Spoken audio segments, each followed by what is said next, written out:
नमस्कार सगळ्यांना, मी वर्षाच किचन मराठीमध्ये तुमचं सर्वांचं अगदी मनापासून खूप खूप स्वागत करते. तर चला तर आज बनवूया आपण लाल माठची भाजी. तर सर्वप्रथम मी ही भाजी स्वच्छ अशी साफ करून घेतली आणि याचे मी फक्त पानं घेतले. आपल्याला देठ घ्यायचं नाही, याला काही जण चवडीसुद्धा म्हणतात. तर त्यासाठी मी एक मोठ्या आकाराचा कांदा हा बारीक चिरून घेतला. एक 5-7 लसूण पाकळ्यासुद्धा बारीक चिरून घेतले. लसूण हा आपण ठेचूनसुद्धा घालू शकतो. आता त्यानंतर 4-5 हिरवी मिरचीसुद्धा आपल्याला बारीक चिरून घ्यायची आहे आणि जी शेवटची मिरची आहे ती मी उभी कापून घेतली. कारण जेव्हाही आपण अशा सुक्या भाज्या करतो त्यावेळेस अशी सुकी उभी कापलेली मिरची खाताना छान वाटतं. त्यानंतर आपल्याला कढई तापत ठेवून त्यात अंदाजे 2 पळी तेल टाकून कांदा हा ब्राऊन होईपर्यंत परतायचा आहे.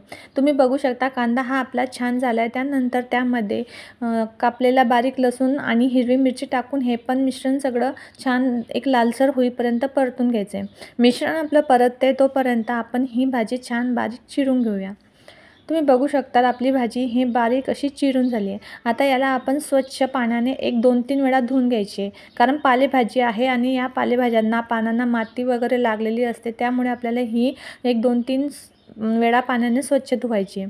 तुम्ही बघू शकता मिश्रणसुद्धा आपलं छान लालसर परतून झालेलं आहे. आता यामध्ये आपल्याला ही भाजी स्वच्छ पाण्याने एक घट्ट पिळून घ्यायची आणि या मिश्रणामध्ये टाकून सर्व एकजीव करायची.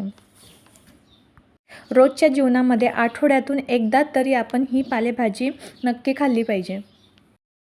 ही भाजी पचायला पण हलकी असते आणि यामध्ये जीवनसत्व ए, कॅल्शियम, फायबर, लोह हे भरपूर प्रमाणात असतं आणि ज्यांना पित्ताचा त्रास आहे त्यांनी तर ही भाजी आठवड्यातून एकदा तरी नक्की खायला पाहिजे आणि याने हिमोग्लोबिन वाढण्याससुद्धा मदत होते.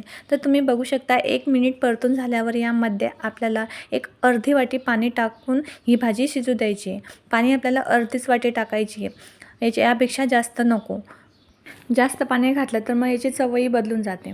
आता आपल्याला यामध्ये एक अर्धा चम्मच मीठ घालायचं आहे आणि सगळं भाजी एकजीव करून छान परतून घ्यायची आहे आणि सगळं परतून झाल्यावर एक 5 मिनिट झाकण ठेवून आपल्याला ही भाजी छान अशी शिजू द्यायची आहे. तर तुम्ही बघू शकता एक 5 मिनिट झाले आणि आपली भाजी ही छान शिजली आहे. पण तरी पण यामध्ये थोडंसं पाणी दिसते, कारण ही भाजी सुकीच खायला छान लागते. थोडं जरी पाणी असलं तर याची टेस्ट पण वेगळी लागते. त्यामुळे आपल्याला 1-2 मिनिट परत झाकण ठेवून ही भाजी शिजू द्यायची.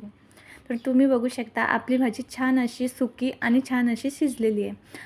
आता आपण भाकरी करायला घेऊया. तर सर्वप्रथम मी तवा तापत ठेवला आहे आणि एका भाकरला लागेल एवढं पीठ मी परातमध्ये घेतलं आहे. तर आपल्याला यामध्ये थोडं पाणी टाकून पीठ छान चुरून घ्यायचं आहे. जेवढं पीठ आपण छान चुरेल तेवढी आपली भाकर नरम, लुसलुशीत आणि टम्म फुगते. तर तुम्ही बघू शकता पीठ आपलं छान चुरून झालं आहे. आता आपल्याला थोडंसं दोन्ही हाताला पाणी घेऊन पिठाचा छान गोल गोळा करायचा आहे आणि त्याची पारी तयार करायची. आता आपल्याला खाली थोडंसं पीठ टाकून भाकरी छान थापून घ्यायची. मी एकाच हाताने थापते. तुम्हाला जर जमत नसेल तर तुम्ही दोघी हाताने थापू शकता किंवा साईडने हात लावूनसुद्धा थापू शकता. तुम्ही बघू शकता भाकरी आपली जास्त जाडही नाही आणि जास्त बारीकही नाही, अशी मीडियम आकारची भाकर थापली. आता ज्या साईडने पीठ आहे त्या साईडने आपल्याला पाणी लावून घ्यायचे आणि 1 मिनिटाने आपल्याला ती भाकर परतून घ्यायची. तुम्ही बघू शकता भाकर आपली छान अशी परतली आहे. आता आपल्याला गॅस थोडासा मोठा करून खालच्या साईडने भाकर छान कडक होईपर्यंत परतून घ्यायचे. खालच्या बाजूने भाकरी आपली छान कडक झाली तरच आपली भाकर ही छान टम्म अशी फुगते. तर तुम्ही बघू शकता सगळ्या बाजूने आपली भाकर छान कडक झालेली आहे. आता आपल्याला भाकर बघा कशी कसल्याही रुमालाने न दाबता किंवा सराटाने न दाबता आपली भाकर कशी टम्म अशी फुगलेली आहे. तर आपली ही गरमागरम लुसलुशीत नरम अशी भाकरी तयार झालेली आहे. बाहेर मस्त पाऊस चालू आहे आणि आपल्याला आता मस्त अशी ही गरम भाकर, सोबतीला कांदा, आपण केलेली छान भाजी आणि याची चव वाढवावी म्हणून चटणी, आपली गरमागरम भाकर आणि माठाची भाजी ही तयार झालेली आहे. तुम्हाला जर ही रेसिपी आवडल्यास नक्की मला कमेंट्समध्ये सांगा. आवडल्यास लाईक, शेअर आणि सबस्क्राईब करा.